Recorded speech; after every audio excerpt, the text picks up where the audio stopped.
अस्सलामु अलैकुम वरहमतुल्लाहि वबरकातुह।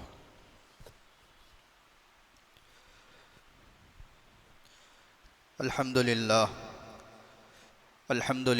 नहमदुहु व नस्तईनुहु व नस्तगफिरुहु व नुअमिनु बिही व नतवक्कलु अलैहि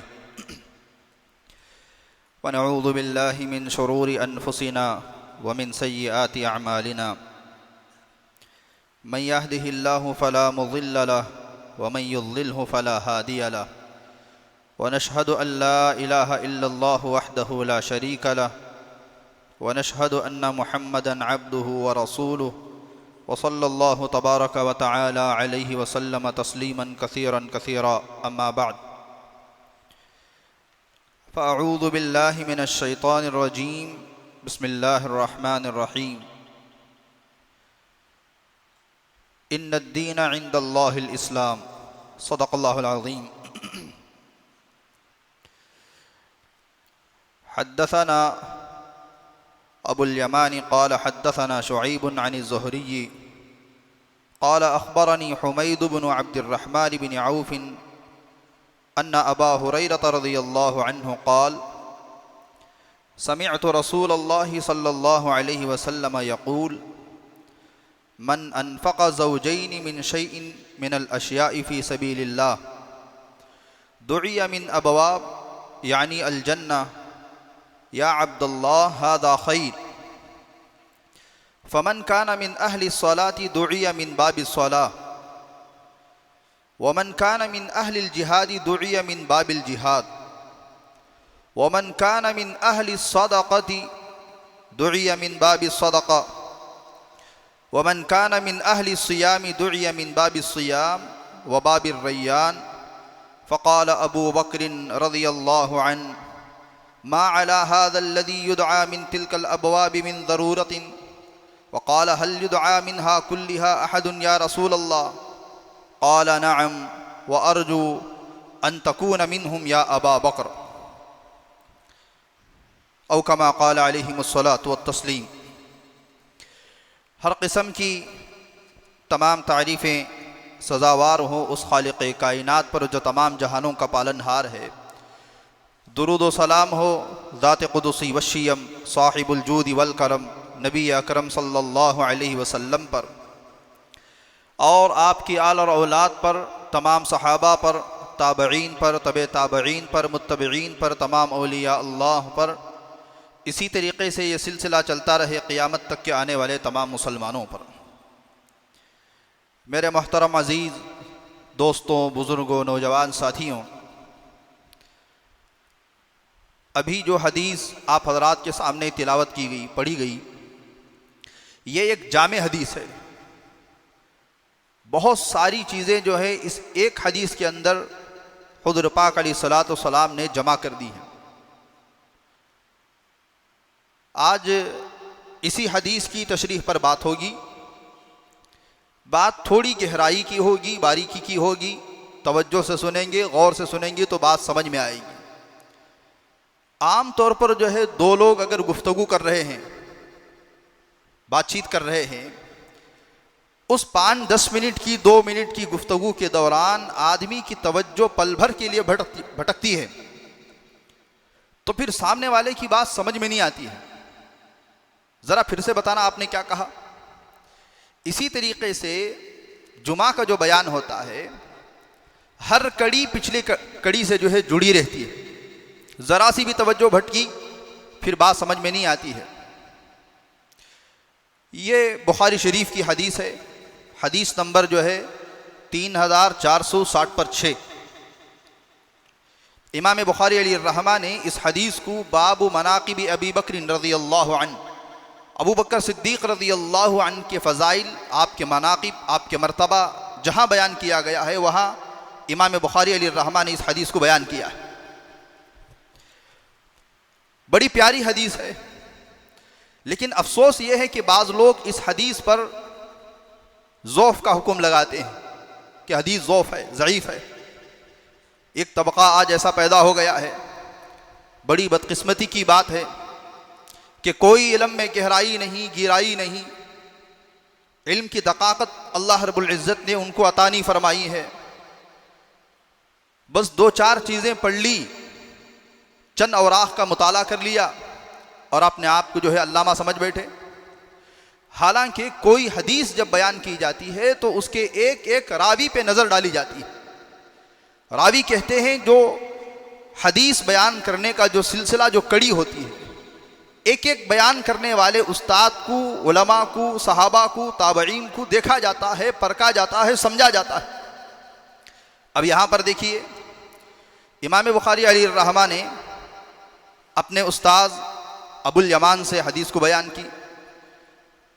जाहिर बात है इमाम बुखारी अपने उस्ताद का नाम जिक्र कर रहे हैं तो उनकी तहकीक, अगर उस्ताद मजबूत ना होते तो क्यों बयान करते। फिर अबुल यमान ने शुएब से हदीस को सुना है, उन्होंने अपने उस्ताद से सुना है। दो रावी हैं, इब्ने ज़ुहरी और हुमैद बिन अब्दुर्रहमान। हम इन पर थोड़ी गुफ्तगू करेंगे, इनके हालात में भी बड़े असबाक हमें मिलते हैं।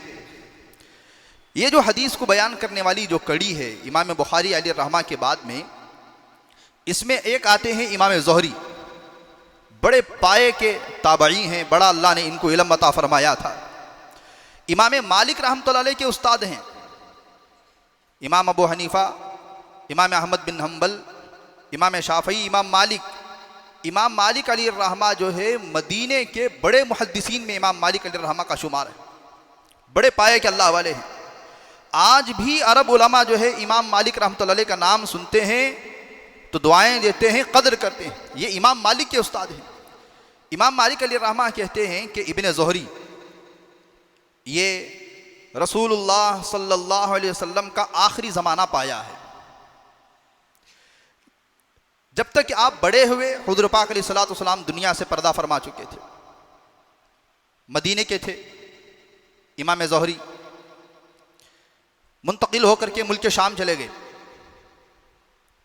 तो इमाम मालिक अलैहिर्रहमा ने अपने उस्ताद को ज़ुहरी को ख़त लिखा कि आप मदीना तशरीफ़ लाएं। लिखा है अल मदीनतु खैरुन लहुम लौ कानू यालमून। हदीस में इमाम मालिक अलैहिर्रहमा ने अपने उस्ताद को हदीस बयान की। ख़त में लिखा कि हुज़ूर पाक अलैहिस्सलातु वस्सलाम ने फरमाया कि मदीने की जो ज़िंदगी है वो बेहतरीन ज़िंदगी है अगर किसी को समझ में आ जाए। जाहिर बात है मदीने में जीना, मदीने में मरना, वहाँ की आबो हवा, वहाँ की सुबह, वहाँ की शाम कितनी शानदार होती है। तो उस पर इमाम ज़ुहरी ने इमाम मालिक को जवाब दिया, अन्नासु नासुन व ज़मानु ज़मानुन। वो लोग और थे जिनको हमने बचपन में देखा था, सहाबा को देखा था और बड़े जलीलुल क़द्र सहाबा थे। ज़माना अलग था, माहौल अलग था। अब तो फितनों का दौर है, बहुत सारे सहाबा दुनिया से भी जा चुके हैं। मैं जो है मदीने को आने की हिम्मत नहीं रखता। अच्छा, बाज़ लोग जो है इमाम ज़ुहरी को ताना देते हैं कि वो मुल्क शाम में जो है बड़े लोगों के पास उठते बैठते थे, अहले सियासत। तो उस पर जो है इमाम ज़ुहरी कहते हैं भाई मैं उनके साथ इस वजह से उठता बैठता हूँ ताकि उन तक मैं दीन को पहुँचाऊँ। कोई आदमी जो है, हर आदमी को अल्लाह ताला अलग मकाम देता है, अलग मर्तबा देता है। जो दुनियादार लोग होते हैं उनसे बातचीत, गुफ्तगू, हर एक को ये अंदाज़ नहीं मिलता है। आज भी देख लीजिए, हर आलिम अपनी जगह आलिम होता है, लेकिन कोई कोई आलिम जो है वो अहले सरवत मालदार हजरात के करीब होता है, उनसे बात करने का तरीक़ा रखता है, तो अल्लाह ताला वो चुनता है। तो बहरहाल ये इमाम ज़ुहरी हैं, इमाम मालिक अलैहिर्रहमा के उस्ताद हैं। अब आगे देखिए, ये भी लिखा है कि हज़रत उमर बिन अब्दुल अज़ीज़ रहमतुल्लाह अलैह ने अपने दौर में जब देखा कि सहाबा तेज़ी के साथ दुनिया से तशरीफ़ ले जा रहे हैं, तो उमर बिन अब्दुल अज़ीज़ रहमतुल्लाह अलैह ने चंद लोगों को ख़त लिखा कि देखो सहाबा तेज़ी से दुनिया से तशरीफ़ ले जा रहे हैं, जो हदीस रसूलुल्लाह सल्लल्लाहु अलैहि वसल्लम की सहाबा के पास में मौजूद हैं फ़ौरन उनको कलमबंद किया जाए, फ़ौरन उनको लिखा जाए।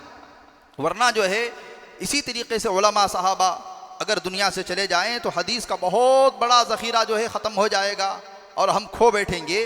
तो उमर बिन अब्दुल अज़ीज़ रहमतुल्लाह अलैह ने जिन लोगों को ख़त लिखा उनमें सबसे पहला ख़त इमाम ज़ुहरी को लिखा है, इब्न शिहाब ज़ुहरी को।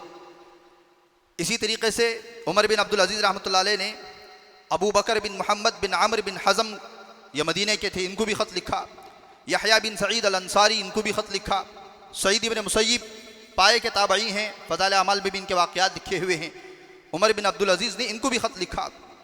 अता इब्न अबी रबाह, मखहूल शामी, हुमैद बिन अब्दुर्रहमान बिन औफ़, हज़रत अब्दुर्रहमान बिन औफ़ रज़ियल्लाहु अन्हु के फ़र्जंद बेटे, ये वो जलीलुल क़द्र लोग हैं जिनको हदीस की हिफाजत के लिए उमर बिन अब्दुल अजीज़ ने ख़त लिखे।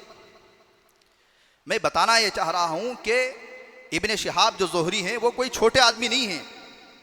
हदीस की हिफाजत के लिए दुनिया के अंदर जो खलीफा वक्त उमर बिन अब्दुल अजीज़ थे, जिन लोगों के ऊपर निगाह गई है कि ये इन लोगों से हदीस की हिफाजत हो सकती है, उनमें इमाम ज़हरी का नाम जो है पहले दर्जे का नाम है।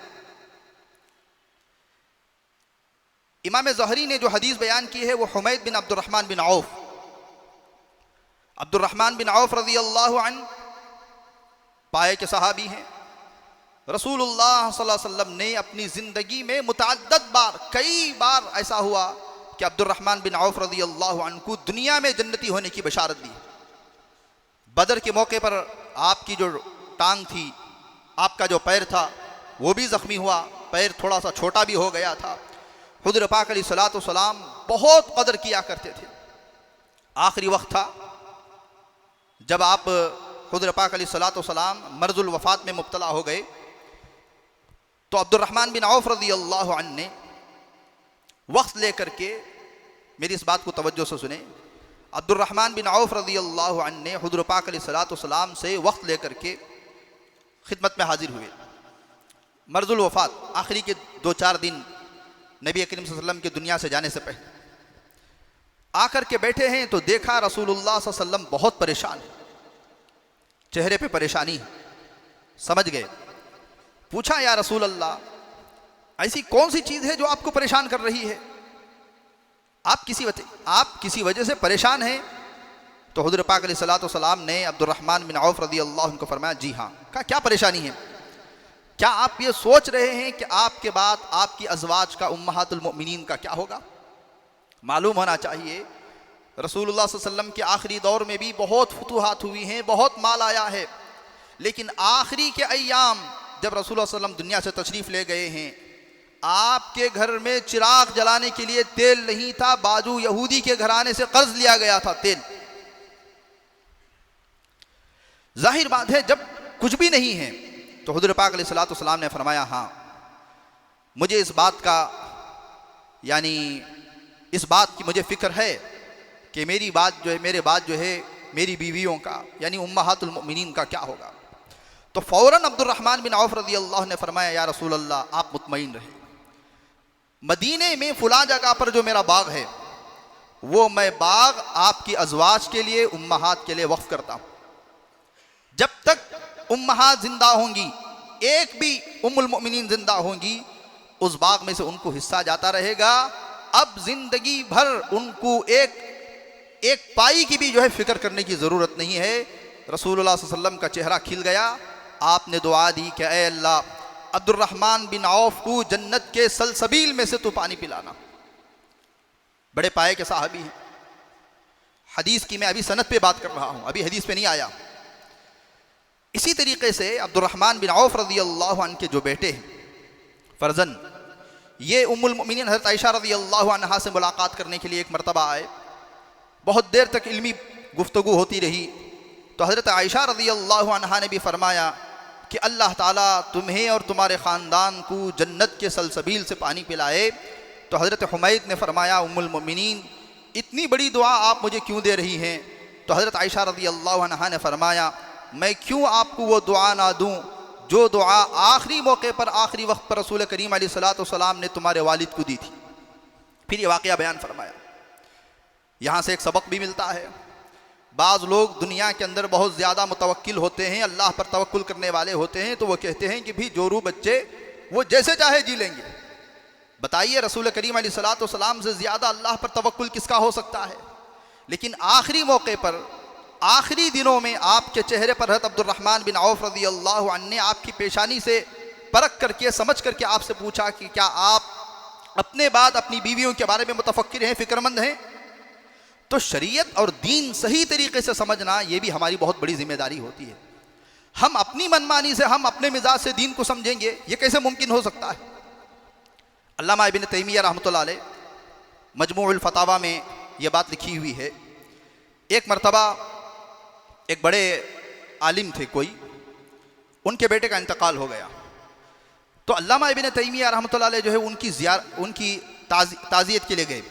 मौलाना थे, तो देखा कि ताज़ियत को गए हैं अल्लामा इब्न तैमिया, वो मौलाना हंस रहे हैं, बेटे का इंतकाल हुआ है। तो अल्लामा इब्न तैमिया ने फरमाया, मैं अजीब बात देख रहा हूँ, आपके बेटे का इंतकाल हुआ है, हम लोग ताज़ियत के लिए पहुँचे हैं, आप हंस रहे हैं। तो उन्होंने फरमाया, अल्लाह की रज़ा थी, अल्लाह ने ले लिया, इसमें कौन सी गम की बात है? फरमाया, ये सुन्नत नहीं है, ये शरीयत नहीं है, आप आलिम हैं, क्या आपको नहीं मालूम कि रसूलुल्लाह सल्लल्लाहु अलैहि वसल्लम के बेटे हज़रत इब्राहीम का बचपन में जब इंतकाल हो गया था, आप कब्र में अपने बेटे को उतार रहे थे, तो आपने फरमाया कि इब्राहीम तुम्हारी जुदाई मुझे रुला दी, मुझे जो है तुम्हारी जुदाई ने मुझे रुला दिया, मेरे आंख से आंसू निकल गए। फिर सहाबा ने भी फरमाया, या रसूलल्लाह आप रो रहे हैं? कहा, मैं जहाँ एक नबी हूँ वहाँ एक बाप भी तो हूँ मैं। हाँ, ये अलग बात है कि किसी के इंतकाल पर शिकवा शिकायत ज़ुबान पर ताने नहीं होना चाहिए, लेकिन रोना ही ना आए बल्कि बजाय हंसने लगे कि अल्लाह की रज़ामंदी है। तो अल्लामा इब्न तैमिया ने फरमाया, ये सही शरीयत नहीं है, ये सही सुन्नत नहीं है। तो इस वजह से आज भी अगर कोई अपने बाद अपने बच्चों की फ़िक्र करता है, अपने अहलो अयाल की, अपनी बीवी की फ़िक्र करता है, तो ये कोई शरीयत के ख़िलाफ़ नहीं है। आम तौर पर ये वही लोग करते हैं जिनको कमाने से जो है यानी सुस्ती काहे लगी होती है। घर में बीवी अगर कहती है ना, भी जाओ 2-4 रुपये कमा करके लाओ, तो ये लोग कहते हैं कि अल्लाह पे भरोसा नहीं है, जितना मुक़द्दर में था वो मिल करके रहेगा। ये बीवी को जो है तवक्कुल के ताने दे करके खामोश कर दिया जाता है।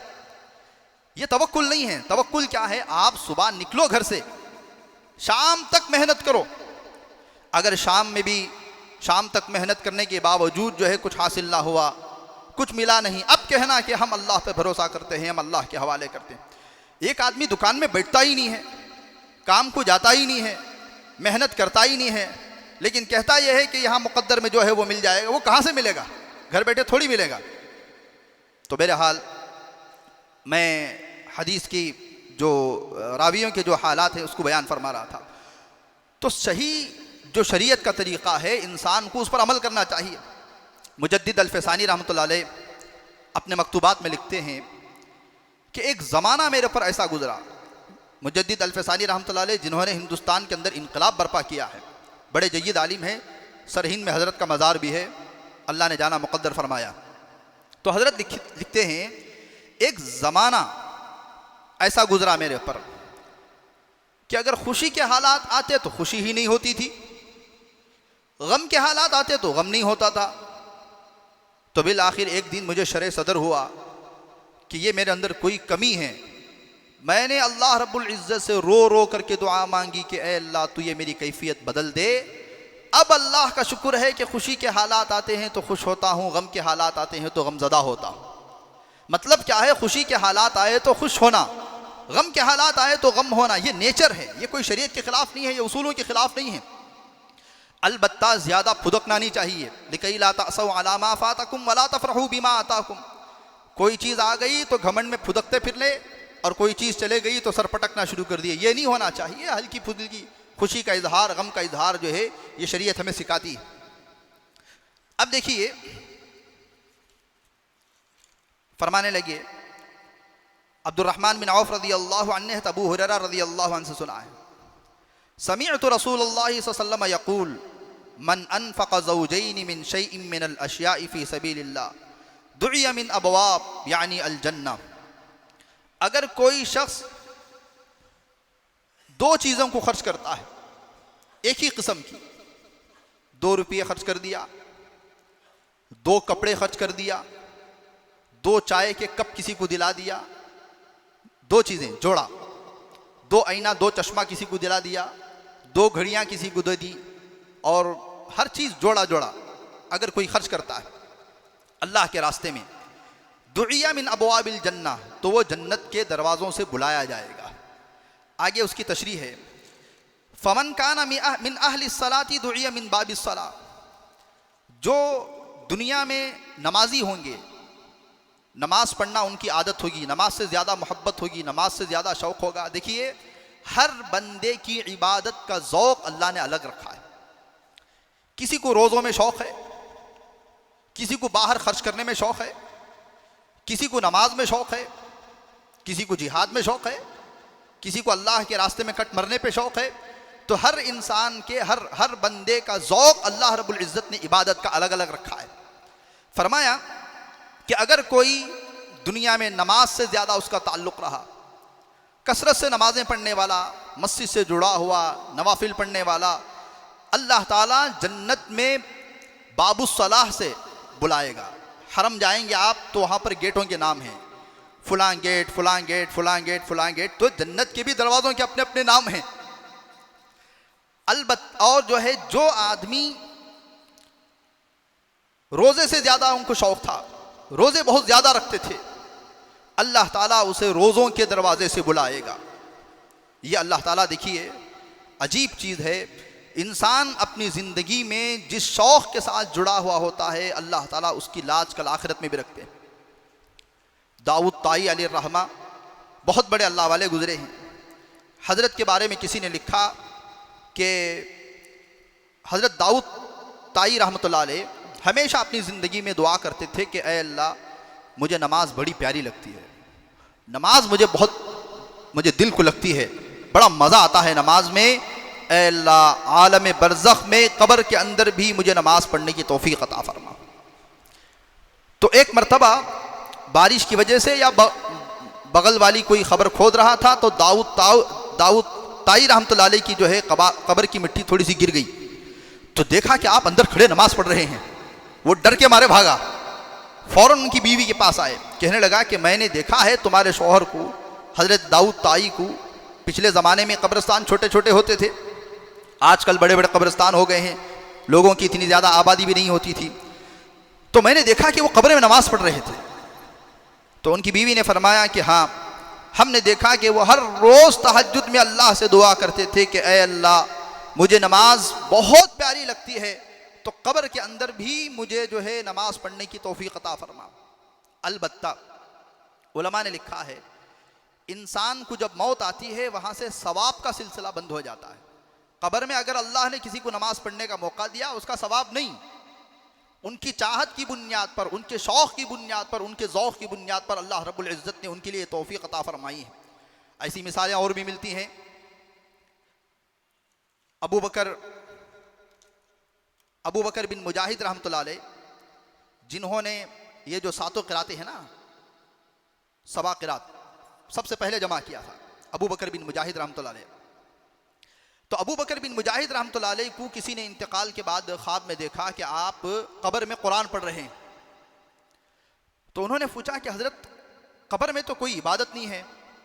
कहने लगे, मैंने पूरी ज़िंदगी में जब भी दुआ की कबूलियत का मौका होता था, मगरिब के वक़्त में, जुमा के वक़्त में, दो खुतबों के दरमियान में, हज में, अरफात में, मिना में, मुज़दलिफ़ा में, तहज्जुद में, नवाफिल में, रात को सोने से पहले, तकलीफ़ के वक़्त में, जितनी दुआ की कबूलियत की घड़ी होती है, मैंने पूरी ज़िंदगी हर दुआ की कबूलियत की जो घड़ी होती है उसमें दुआ की कि ऐ अल्लाह, आलम बरज़ख का जो लंबा टाइम है, जो लंबा वक़्त है, बहुत लंबा वक़्त है, तू मुझे कुरान पढ़ने की तौफीक अता फरमा। अल्लाह रब्बुल इज़्ज़त ने मेरी इस दुआ को सुना है। हालांकि ये उमूम नहीं है, ये सबके लिए नहीं है, लेकिन अल्लाह ताला ख़ास करते हैं। हो सकता है मेरी बात से किसी को एतराज़ हो रहा हो। अल्लामा अनवर शाह कश्मीरी रहमतुल्लाह अलैह ने बुखारी और मुस्लिम की रिवायतों से इस बात को साबित किया है। तहक़ीक़ अजीब है। बुखारी शरीफ की एक रिवायत है, रसूलुल्लाह सल्लल्लाहु अलैहि वसल्लम ने इरशाद फरमाया कि जब मैं मेराज पर जा रहा था तो मैंने हज़रत मूसा अलैहिस्सलाम को देखा कि वो अपनी कब्र में नमाज पढ़ रहे थे। सही हदीस है। मुस्लिम शरीफ की एक हदीस में आता है कि रसूलुल्लाह सल्लल्लाहु अलैहि वसल्लम एक मरतबा जब अपने आखिरी हज पर थे, एक वादी से आपका गुजर हुआ। आखिरी हज में हुज़ूर पाक अलैहिस्सलाम की एक वादी देखी, एक इलाका देखा, तो उस इलाके में आप रुक गए। तो सहाबा से पूछा कि ये कौन सा इलाका है, ये कौन सी वादी है? सहाबा ने फरमाया या रसूल अल्लाह ये फुला वादी है। कहने लगे ये बहुत मुबारक वादी है, मैं देख रहा हूँ अपनी इन आँखों से हज़रत मूसा को एहराम बांधे हुए हैं, कानों पर हाथ लगाए हुए ज़ोर से लब्बैक अल्लाहुम्मा लब्बैक पढ़ रहे हैं। हज उम्रा भी साबित है। फिर एक और हदीस में है कि अल्लाह के नबी अलैहिस्सलातु वस्सलाम ने फरमाया, मैं हज़रत यूनुस को देख रहा हूँ अलैहिस्सलातु वस्सलाम कि वो एहराम की हालत में हैं, ऊँट पर सवार हज के लिए तशरीफ़ ले जा रहे हैं, और उनकी ऊँट की जो नकील है, जो उसे क्या कहते हैं, जो कंट्रोल करने के लिए बांधते हैं, वो जो है खजूर की छागल से बना हुआ है, खजूर की छाल से बना हुआ है। तो मालूम क्या हुआ कि अल्लाह रब्बुल इज़्ज़त जो है, अगर कोई इंसान ज़िंदगी में किसी ख़ास इबादत से उसका लगाव रहता है, नमाज से लगाव है, मैंने नमाज की बात पर शुरू की, तो अल्लाह ताला कब्र में भी उसे उस इबादत का शौक़ ज़ौक़ उसे उसकी तौफ़ीक़ देते हैं, अगरचे कि सवाब नहीं मिलता। तो ज़िंदगी में ये भी दुआएं करना चाहिए कि ऐ अल्लाह नमाज में मुझे कब्र में जो है कुरान की तौफ़ीक़ अता फ़रमा। लोग जो है नेक मौत मांगने से डरते हैं, कहाँ से ज़ुबान खुलेगी कि ऐ अल्लाह कब्र के अंदर जो है कुरान की तौफ़ीक़ अता फ़रमाओ, ज़ुबान ही नहीं खुलती है। मरना का तो लोगों को इतना डर है कि मरने के बाद की कोई दुआएं नहीं करते हैं, छुट्टी बोलना है फ़ौरन, अल-अयाज़ु बिल्लाहि मिन ज़ालिक। फिर फरमाया वमन काना मिन अहली सियाम दुइया मिन बाबी सियाम, जो दुनिया में जिनका शौक़ रोज़ों से था, अल्लाह रब्बुल इज़्ज़त कल क़ियामत के दिन उसे रोज़े बाबुर रैयान से बुलाएंगे। उलमा ने लिखा है रमज़ान के रोज़ों की जो पाबंदी करने वाले थे, अल्लाह ताला उनको इस दरवाज़े से बुलाएगा। बाज़ उलमा ने लिखा है इसके अलावा, रमज़ान के अलावा पूरे साल में 51 रसूलुल्लाह सल्लल्लाहु अलैहि वसल्लम से रोज़े सुन्नत से साबित है, 50 पर 1। अब वो कौन कौन से हैं? एक तो हर माह की 13, 14, 15 तारीख को अल्लाह के नबी इस्लाम रोज़े रखते थे, इसे अय्याम 20 के रोज़े कहते हैं। हर माह की उर्दू की तारीख, अंग्रेज़ी के नहीं, 13, 14, 15। कभी कभी अल्लाह के नबी अलैहिस्सलातु वस्सलाम 1, 2, 3 चांद की इस पर भी रोज़ा रखते थे। कभी कभी हुज़ूर पाक अलैहिस्सलातु वस्सलाम 27, 28, 29 चांद के आखिरी कभी इसमें रोज़ा रखते थे। अक्सर आप जो है 13, 14, 15 को रोज़ा रखते थे। 11 महीने के 3 रोज़े कितने हो गए? 33।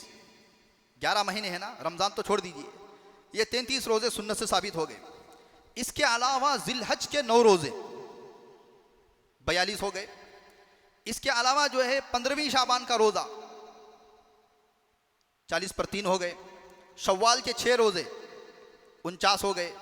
मुहर्रम के 2 रोज़े, अगरचे कि हुज़ूर पाक अलैहिस्सलातु वस्सलाम ने अपनी ज़िंदगी में मुहर्रम का 1 रोज़ा रखा है, लेकिन जब आखिरी वक्त था, हुज़ूर पाक अलैहिस्सलातु वस्सलाम का आखिरी साल था, तो आखिरी साल में फरमाया अगर मैं अगले साल जिंदा रहा तो मैं 2 रोज़े रखूँगा। तो ये 51 रोज़े हैं जो पूरे साल में रमज़ान के अलावा सुन्नत से साबित हैं। ये 51 रोज़े रखने वाले, रमज़ान के रोज़े रखने वाले, अल्लाह रब्बुल इज़्ज़त इनको जो है इस बाब से, इस दरवाजे से बुलाएगा। और आगे चलिए, हदीस में है वमन काना मिन अहलिल जिहाद दुइया मिन बाबिल जिहाद, जिनके अंदर जिहाद का जज्बा था, वाकई मर्द थे, अंदर खून गर्म था, मेहनत पसंद थे, तो अल्लाह रब्बुल इज़्ज़त जो है उनको जिहाद वाले दरवाजे से बुलाएगा। देखिए आजकल जो है लोगों में, खुसूसन नौजवानों में, मर्दों में जो है मेहनत बहुत छूटती चली जा रही है। नरम नरम गद्दे, एसी होना, फिर ठंड में हीटर होना, ये मिजाज मर्दों का नहीं है। उलमा ने लिखा है कि हमारे अकाबिर, हमारे असलाफ जो अल्लाह वाले हैं, हमेशा अपने आप को मेहनत में रखते थे। थका देने वाली मेहनत करना चाहिए, मर्द इसी के लिए बनाया गया है।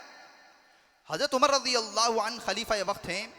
जुमे के दिन बाद सहाबा ने देखा कि देखें अमीरुल मोमिनीन कहाँ हैं, तो देखा कि बाज़ ऊँट जो है बैतुल माल के लिए आए थे, मुसलमानों के लिए। हज़रत उमर रज़ी अल्लाह अन्हु उन ऊँटों पर जो है तेल की मालिश कर रहे हैं। फरमाया अमीरुल मोमिनीन हम किस लिए हैं?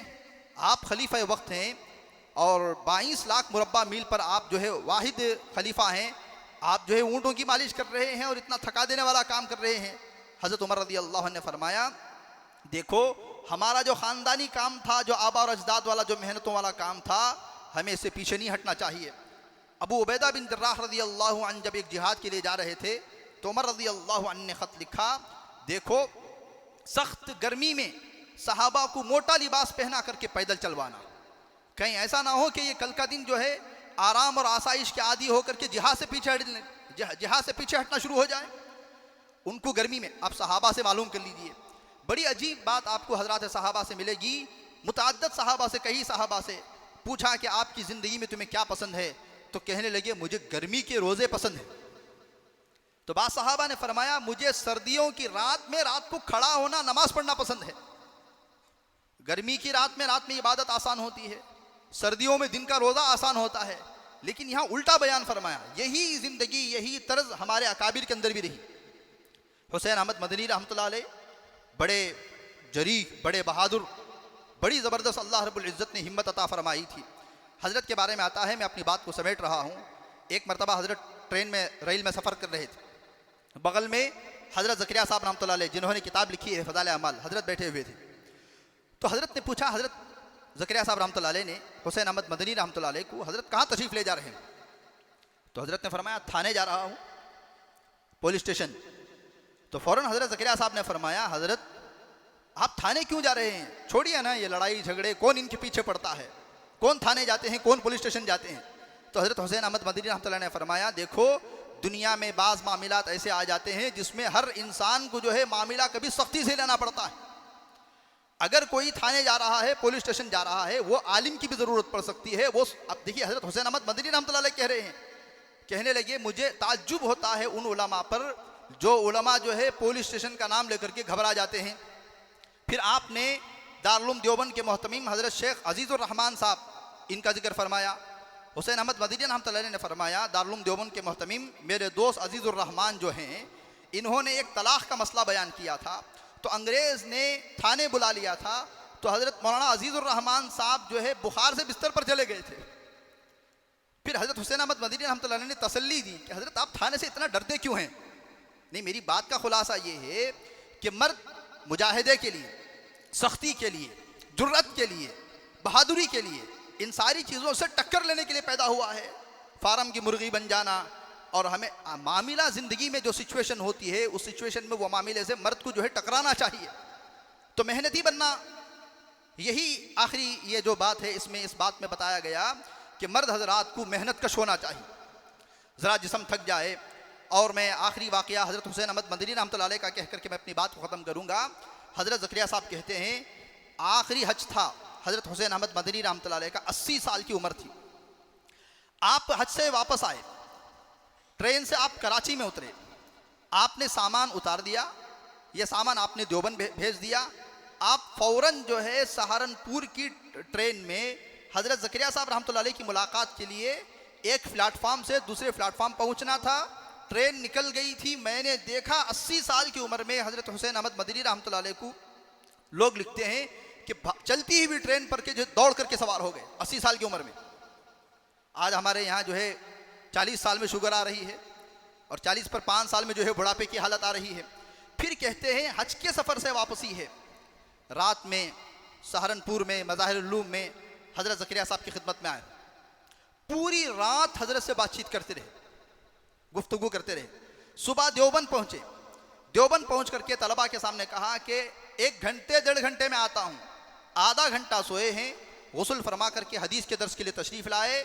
हज़रत कहते हैं 80 साल की उम्र में हज के सफ़र से वापसी, वो ज़माने का हज, आज का ज़माने का हज नहीं में, 80 साल की उम्र में हज के सफ़र से वापसी, पूरी रात कल की रात भी नहीं सोए हुए हैं, आधा घंटा सो करके फिर हदीस के दर्स के लिए आ गए। तो मेरे हाल अजीज़ दोस्तों बुज़ुर्गों, ये है नमाज का शौक़ इंसान के अंदर हो, और सदक़ात का शौक़ इंसान के अंदर हो, रोज़ों का शौक़ इंसान के अंदर हो। बहरहाल आखिरी बात यह है, चूँकि मैंने कहा था कि यह हदीस इमाम बुखारी अलैहिर्रहमा ने मनाक़िब अबी बकर में फ़रमाई है। अबू बकर रज़ी अल्लाहु अन्हु ने फ़रमाया या रसूल अल्लाह, कोई इंसान ऐसा भी होगा जिसे हर दरवाज़ा बुलाएगा, जिसे हर दरवाज़े से जाने की इजाज़त, जाने के लिए जो है खुशकिस्मती होगी। फरमाया हाँ अबू बकर वो आप हो गए, हाँ अबू बकर वो आप हो गए। हज़रत अबू बकर सिद्दीक़ रज़ी अल्लाहु अन्हु के अंदर नमाज, रोज़ा, सदक़ात, जिहाद, अयन कुसुद्दीन व अना हई, बावजूद नरम होने की ये सारी क्वालिटीज़ जमा थी। तो अल्लाह ताला हम तमाम को कहने सुनने से ज़्यादा अमल करने की तौफ़ीक़ अता फ़रमाए। अल्लाह ताला हम तमाम को इस हदीस पर अमल करने की तौफ़ीक़ अता फ़रमाए। व आखिरु दावाना अनिल हम्दुलिल्लाहि रब्बिल आलमीन। एक ऐलान, यम हॉस्पिटल जैसा कि आप हज़रात जानते हैं हमारा अपना इदारा है, ये आप हज़रात के ताउन से हॉस्पिटल जो है चलती है, नो लॉस नो प्रॉफिट पर।